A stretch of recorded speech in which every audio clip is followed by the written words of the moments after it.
Yeah, that's gonna look real good. Hey everyone, welcome back to another video. Today we are taking a look at the Neewer 18-inch ring light. This is gonna be sort of a review slash discussion as to why I purchased this light and how it's worked out for me so far. So in December, I was sort of getting tired of my video format, which was just everything was really bright, pretty much overexposed. It was just white light.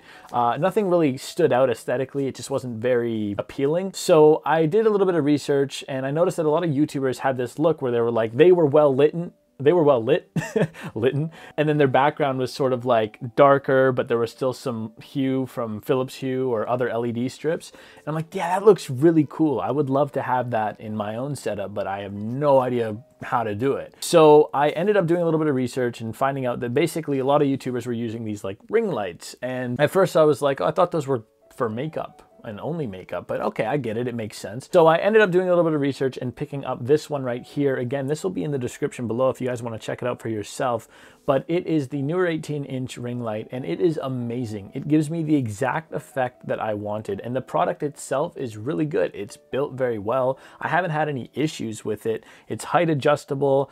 I'll go through the lights in a bit too and show you how bright it gets and things like that. It gets really, really bright. And all in all, I'm very satisfied. In fact, this might be the best purchase I've ever had or I've ever made when it comes to accessories and gear for YouTube. So the ring light works with either cell phones or DSLR cameras like I'm using right here. I'm using my Canon SL2 or 200D in some countries, I think it's called. But yeah, I'm using a DSLR right now, but it comes with a phone holder that you can also use. So if you just want to do like makeup tutorials, maybe you don't have a DSLR or you're kind of getting started with YouTube, you can use your phone and it also looks really good. The one thing you might have to be careful about with this camera is if you wear glasses like I do, usually just for when I'm reading or computer work, you'll notice that there's sort of like the outline. You can sort of see it in the frames there. It's basically very, very noticeable. There's not really much you can do about that. It's just gonna kind of be a reflection. You sort of have to deal with that. I don't know if it's distracting or not. For me personally, when I watch it in post, I'm like,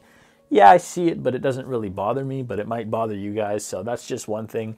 For these videos, I try to record without glasses just in case it does bug anyone. So what I'm gonna do now is I'm going to actually just play with the brightness adjuster so you guys can sort of see basically how things look when they're all the way turned up and when it's all the way off. And also just a brief mention, my camera right now is on auto everything. So I'm not controlling ISO, it's adjusting automatically. And the room is completely dark. It's night outside. There's no other light coming from any other areas. It's all pretty much coming from the ring light and then of course the Philips Hue and the LED strip in the background. So let's go ahead and take a look at how things look when we play with the settings. So this is where I like to keep it. I'm gonna go down first and just show you guys, this is what it looks like when it's off.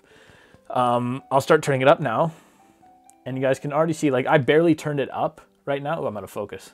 I barely turned it up and it's already really bright. But I'll keep going just so you guys can sort of get an idea. So turning it up slowly, turning it up slowly. Maybe this is a good look for some people right here. For me personally, I feel like I'm a little bit too, I feel like I'm just really in your face and I don't like that. Like it's very bright and I'm like, I guess what it does do is it sort of covers the skin, like wrinkles and stuff. I have some wrinkles on my forehead because I'm an old man and those are kind of gone when it's turned up this bright. That's like an Onision trick, but don't follow after Onision. Okay, so that's sort of like what you can do. We'll keep turning it up.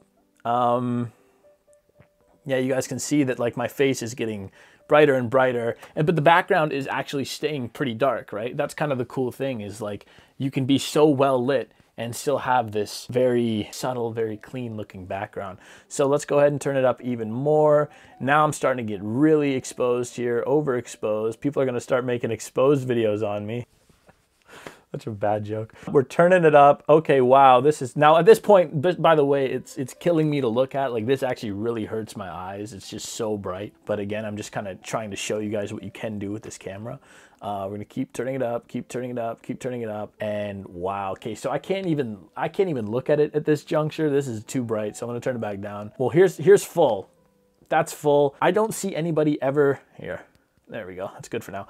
I don't see anybody ever really needing, I'm going to turn it up a little bit. I don't really see anybody ever needing to like have it on full blast. That is just super bright. It's almost obnoxious. It's blinding. You can't really use it like that. It does go up really high. So if you want to use it for like maybe B-roll or something where you want to just use it as like a general light, you could do that instead of using like studio lights, like those box studio lights. You could actually just use this thing, which is pretty cool. Hey guys, post-production Carson here. I just noticed that while editing, the light is really bright and therefore it's kind of drowning out the colors in the background. When I was playing around with the lighting and demoing it, I kind of messed up and made it too bright. So that's why. I apologize. I just thought I'd add this in here, a little correction. Anyway, thanks. As I mentioned before, I haven't really had any problems with it. Like, it works really well. The light still works. I've had it for a few months now, well, just over a month, but so far so good. If you look at the reviews too on Amazon, you'll see that people are generally really satisfied with this product. It works really well if I want to raise it up or bring it down or swivel something. Like all the parts move well, all the parts move smoothly. There's no like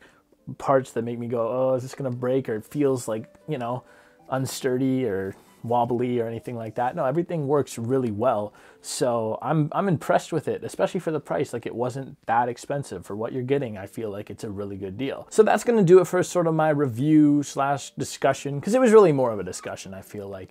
But I really like this product. It's awesome.